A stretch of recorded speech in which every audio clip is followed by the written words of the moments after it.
আসসালামু আলাইকুম বন্ধুরা, কেমন আছেন আপনারা সবাই? আশা করি আল্লাহর অশেষ রহমতে আপনারা সকলেই ভালো আছেন। সকলেই বলি আলহামদুলিল্লাহ। বন্ধুরা, ফিরে এলাম আবারও সহজ পড়াতে। আজকে আমি আপনাদের সঙ্গে ২৯ নং পৃষ্ঠা ইউনিট ৭ পাঠ ৭ থেকে ৮ এর অ্যাক্টিভিটি জে, কে এবং এল নিয়ে আলোচনা করব।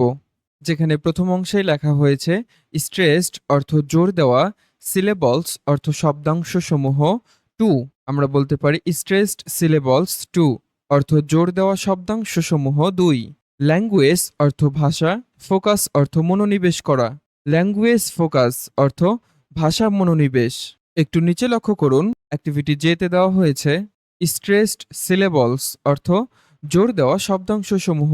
এখানে ক্ল্যাপ অর্থ তালি দেওয়া, ইয়োর অর্থ তোমার, হ্যান্ডস অর্থ হাত, হোয়েন যখন, ইউ অর্থ তুমি, সে অর্থ বলা, দ্য স্ট্রেসড অর্থ জোর দেওয়া সিলেবলস শব্দাংশসমূহ। আমরা সম্পূর্ণ বাক্যটুকু এভাবে বলতে পারি, clap your hands when you say the stressed syllables. অর্থ স্ট্রেসড সিলেবলগুলো বা জোর দেওয়া শব্দাংশগুলো বলার সময় হাততালি দাও। প্রিয় বন্ধুরা, আমরা এখানে কিছু ছবি দেখতে পাচ্ছি এবং ছবির নিচে কিছু শব্দ এবং শব্দাংশ দেখতে পাচ্ছি।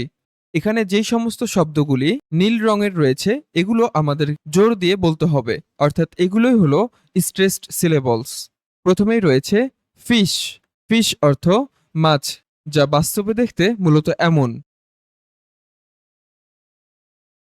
আমরা ফিশ শব্দটিকে জোর দিয়ে উচ্চারণ করব। এ ফিশ অর্থ একটি মাছ। এরপরে এখানে দেখতে পাচ্ছেন ডিশ। ডিশ অর্থ থালা, যা বাস্তবে দেখতে মূলত এমন। এখানে ডিশ শব্দটিকে জোর দিয়ে আমরা উচ্চারণ করব, এ ডিশ অর্থ একটি থালা। এরপরে ফ্রগ। ফ্রগ অর্থ ব্যাঙ, যা বাস্তবে দেখতে মূলত এমন। এখানে আমরা ফ্রগ শব্দটিকে জোর দিয়ে উচ্চারণ করব, বলবো এ ফ্রগ অর্থ একটি ব্যাঙ। এরপরে এখানে রয়েছে ডগ। ডগ অর্থ কুকুর, যা বাস্তবে দেখতে মূলত এমন। এখানে আমরা ডগ শব্দটিকে জোর দিয়ে উচ্চারণ করব, বলবো এ ডগ অর্থ একটি কুকুর। এরপরে নিচের অংশে দেখতে পাচ্ছেন এ ফিশ অর্থ একটি মাছ, অন ওপর, এ ডিশ অর্থ একটি থালার। তাহলে এখন আমরা নীল রং চিহ্নিত অংশগুলোকে জোর দিয়ে উচ্চারণ করব, বলবো a fish on a dish অর্থ থালার ওপর একটি মাছ। এরপরে বলবো অ্যান্ড এবং, এ ফ্রগ অর্থ একটি ব্যাঙ, উইথ অর্থ সাথে, এ ডগ অর্থ একটি কুকুর।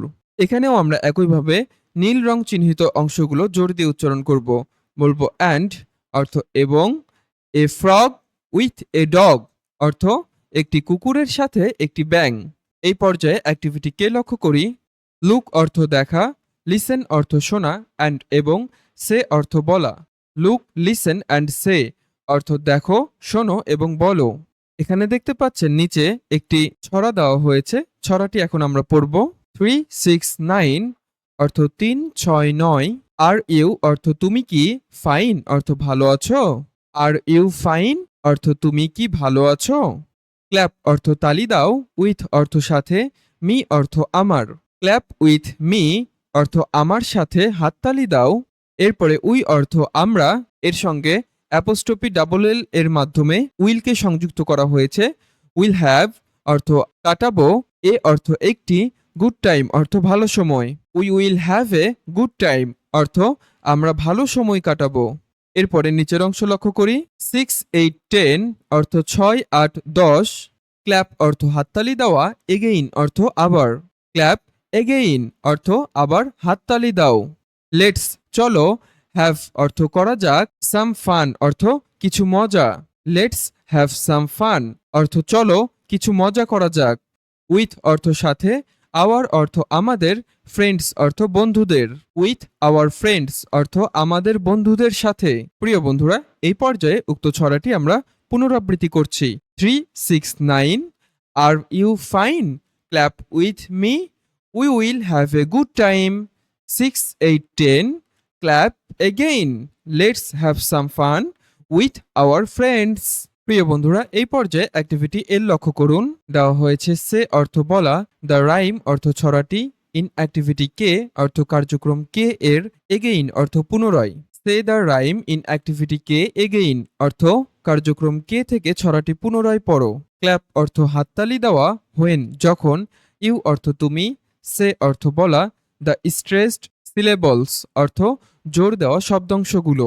আমরা একসঙ্গে বলবো clap when you say the stressed syllables অর্থ যখন তুমি স্ট্রেসড সিলেবলস বা জোর দেওয়া শব্দাংশগুলো বলবে তখন হাততালি দাও। প্রিয় বন্ধুরা, আমরা পুনরায় উক্ত ছড়াটি লক্ষ্য করি। এখানে দেখতে পাচ্ছেন যেই সমস্ত শব্দ অথবা শব্দাংশগুলো এর ওপর লাল বর্ডার দেওয়া হয়েছে এগুলো আমরা জোর দিয়ে বলবো এবং সঙ্গে সঙ্গে হাততালি দেওয়ার চেষ্টা করব। তো আমি এখন আবৃত্তি করব, আপনারা হাততালি দিয়ে এগুলো অনুশীলন করবেন। 3, 6, 9 are you fine? Clap with me, we will have a good time. 6, 8, 10 clap again, let's have some fun with our friends. প্রিয় বন্ধুরা, এই পর্যায়ে উক্ত ছড়াটি ছোট্ট একটি অ্যানিমেশন ভিডিওর মাধ্যমে দেখানোর চেষ্টা করছি। চলুন তা দেখে নেওয়া যাক। 3, 6, 9. Are you fine? Clap with me. We'll have a good time. 6, 8, 10. Clap again. Let's have some fun with our friends.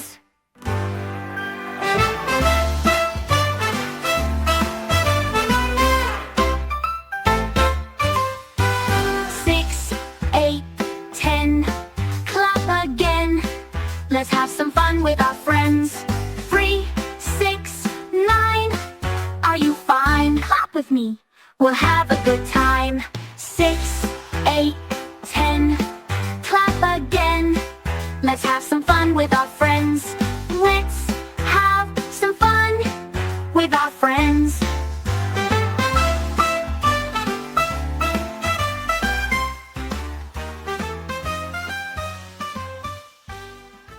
বন্ধুরা, আজকের ক্লাসটি এই পর্যন্তই। আশা করি সকলেই উক্ত বিষয়গুলো খুব সুন্দরভাবে বুঝতে পেরেছেন। ভিডিওটি ভালো লাগলে অবশ্যই লাইক কমেন্ট করে সাথে থাকবেন। দেখা হবে পরবর্তী টিউটোরিয়ালে। ততক্ষণ পর্যন্ত ভালো থাকবেন, সুস্থ থাকবেন। আল্লাহ হাফেজ।